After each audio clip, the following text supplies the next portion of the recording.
supposed question to you, what Mike was just saying. Is it their year to get it to the finals?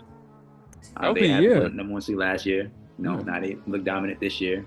They're still young. You got Jay Will, Lou Dort, Hartenstein. Hopefully, Wiggins has come on, steady. He's been steady lately. And don't forget they got Alex Caruso, Lou Dort. mm-hmm, They got mm-hmm. wings and they gotten better. They've gotten vets. If they can just get Chet healthy, him and Hartenstein, they fixed a lot of the Yes. issues that they learned from last year. And Shay's already showing y'all stop playing with stop playing with me. Like I'm not playing with no team in this league. Even though it look like they hunting for every 30-point game, OKC has made the changes that they need to do to help to improve. So let's say they run into the Lakers. I think they have enough bodies to content. You just have to make sure Jay Will is definitely giving you at least 20 plus a game along with Shea. Or even Chet coming along too as well. Yeah, 51 versus the Rockets. And that's a great defensive. 7 assists, 5 rebounds. If Shea's not MVP, then I don't know what is. I don't mean like. Yeah. Isn't it? He should win it. He should win it by far. And y'all owe him. Do what y'all do every year, NBA. When you mess up the year before, you give it to the guy this year, then we continue the cycle of owing somebody an MVP. So I mean, it's clear cut to me. It was the same thing. I stand the same way last year. Like to me, Shea should have got it last year. I understand Jokic had a great year, but them same numbers he had weren't as great from his other MVP season. So I don't know. But it's just I don't know what else to say that Shea should be an MVP. Number 1 seed again, best record. He's the points leader this year, the league leader in point scoring this year. Mm-hmm. He's upped his assist. He's passing more, getting his teammates involved. I think which helped Jay Will take that extra step to he became an All-Star this year. Just helping the people around him improve. So Shai Gilgeous, clear cut MVP, but do they make it to the finals this year? There's a good chance. Last year, I would say this could be the year. Yeah, last year inexperience. I'm gonna just end on that. Last year was a lot of inexperience, and I feel like they learned from that. Dallas showed them, especially Kyrie. They had no answer for that. As great as Lou Dort was, they're like, nah, we need another on-board. We need another on-board defender, and they got Alex Caruso in a finesse trade. So they made, like I said, they made the adjustments. I wouldn't be surprised if they in the conference finals. So let me know what y'all think on that.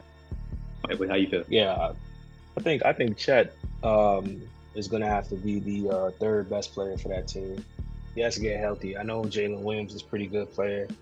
I like what Wiggins brings off the bench, but I really don't know come playoff time how many of those guys you can rely on. I know you can rely on Shea because he has experience all the way from when he played on the Clippers to now. He's made the playoff run, but guys like Dort and Caruso, I feel like they're kind of the same thing. They're just 3 and D, right? There's no real playmaking. There's not another playmaker. And at the end of that Timberwolves game a couple weeks ago, which had about 15, 20-point lead, they continued to double team Shea, and it was missed 3 after missed layup. So I think the offense does not flow well when he doesn't have the basketball in his hands. But that'll be my only question.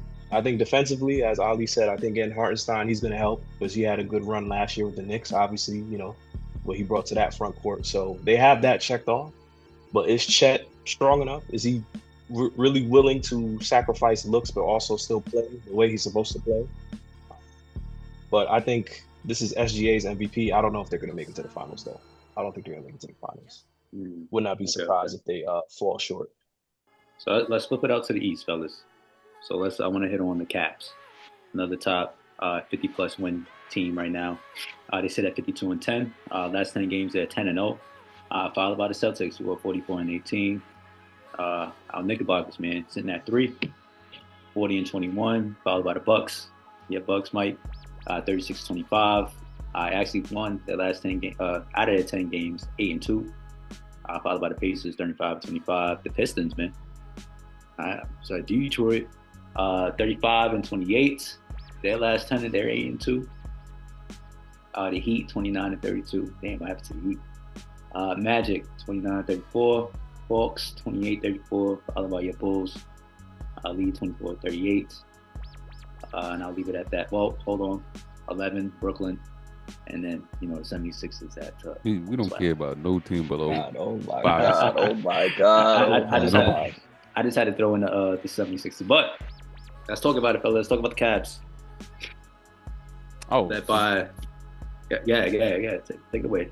I'm sold. I'm sold on Cleveland this year. phenomenal team, flawless, Eastern, and Eastern Conference.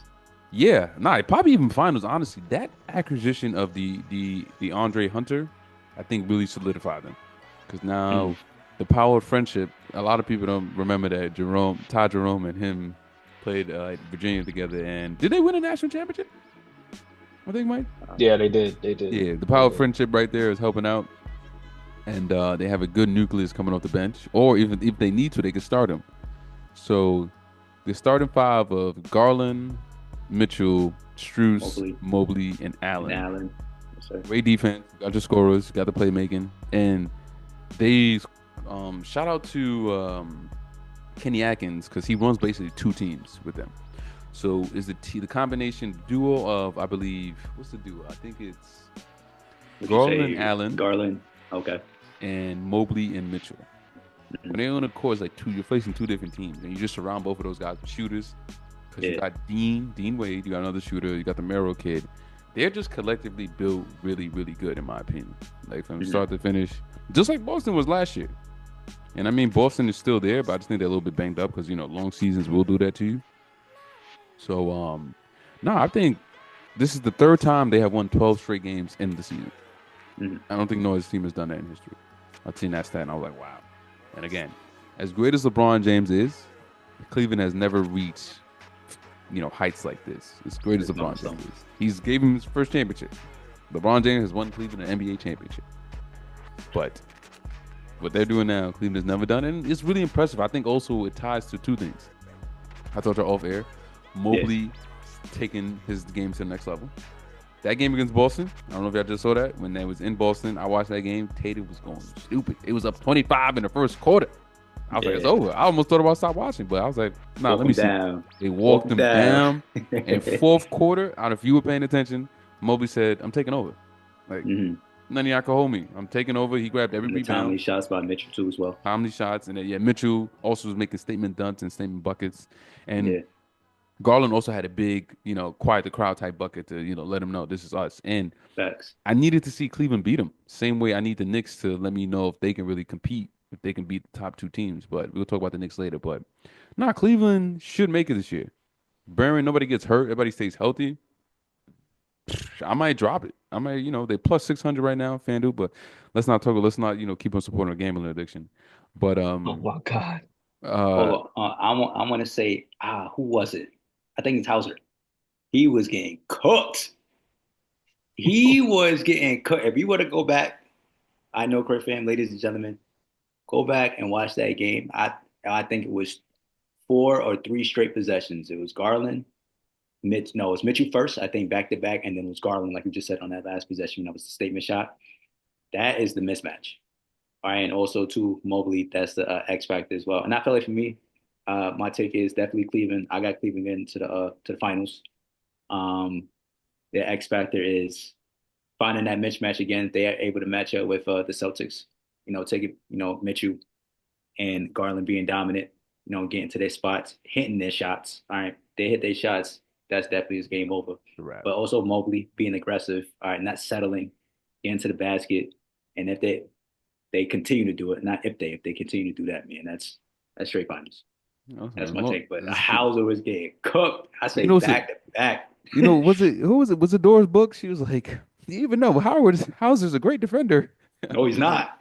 He's getting killed right now. Doris tried to give some sympathy right there. She was trying to let him. I'm sorry. Let that man drown. Let that man drown. As great as she is, I'm sorry. Send help. It was like, ISO, come here. It was like, come here, boy. To the basket.